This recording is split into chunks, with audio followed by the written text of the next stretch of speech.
وري أولو دولتنا رول كي كقادنا سايا وطاد قضح مالي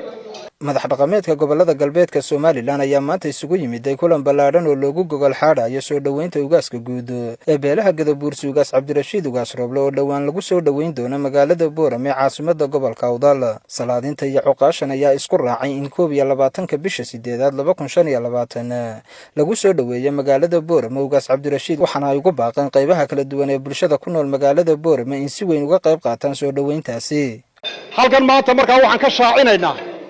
imashadii waqtigu iimanayay ee ugaasku ku soo beegnaa dalka Soomaaliland gaar ahaan gobolka Awdal oo ku soo beegnaa ayaan halka ka shaacinaynaa waxa weeye waa 12 bisha 8 oo maanta 12 ayaa hadii Ilaahay yiraahdo la soo dhaweynaya ugaaska u dariiqa degmada Awbare Gorayacawn uu ka soo gali doona hadii Ilaahay yiraahdo tamaanta aanu sheegaynaa bulshooyinka hoggaankan ka nahay shacbi iyo waayeel baanu sheegaynaa waxa loo diyaar garoobayaa cid kasto maqashanaan u diyaar garooba leenahay soo dhaweynta ugaaska hadii la yiraahdo 12 bisha August 2025 waxa la isugu yimiday in ugaaskii Gadabuursi isagoo lagaga maqan meelaha Itoobiya Gadabuursi halkaan uu joogaa halkaan uu inoogu yahay Gadabuursi ugaas halkaan uu inoogu ahaa waa soo dhaweynayna sida ay saacada uu sheegay iyo maalinta uu sheegay soo dhaweynayna isku ognaadaynu soo dhaweynaa waxa weeyaan ugaaska fadhigiisu de maaragtay isaga waxa weeyaan waa jigjiga waa la og yahay wuu inoo iman jiray oo awalba wuu inoo iman jiray maanta dawladuna roolkeega ka qaadanaysaa wadada qodax male wax qodax male dawladuna roolkeega ka qaadanaysaa waanu sheegnay iyaduna diyaar bay u tahay madaxweyne ku xigeen cid walba inaguna maanta warshaasha ma jirtee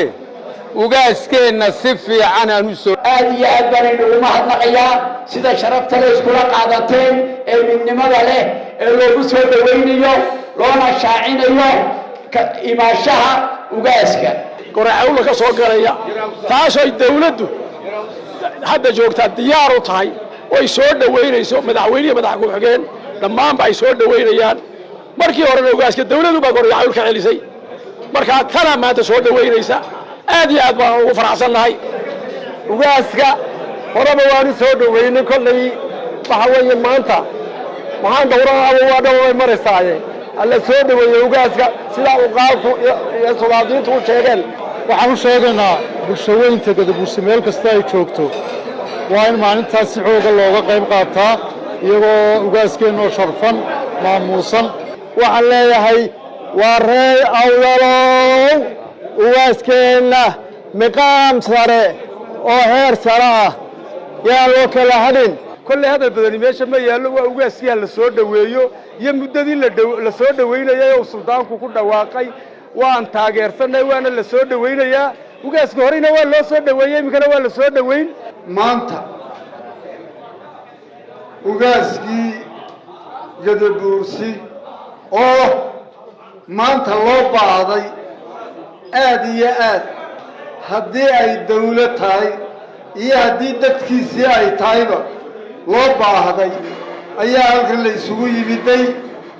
aad iyo aad baa la isugu afgartay waa la soo dhaweynayaa salaadiinta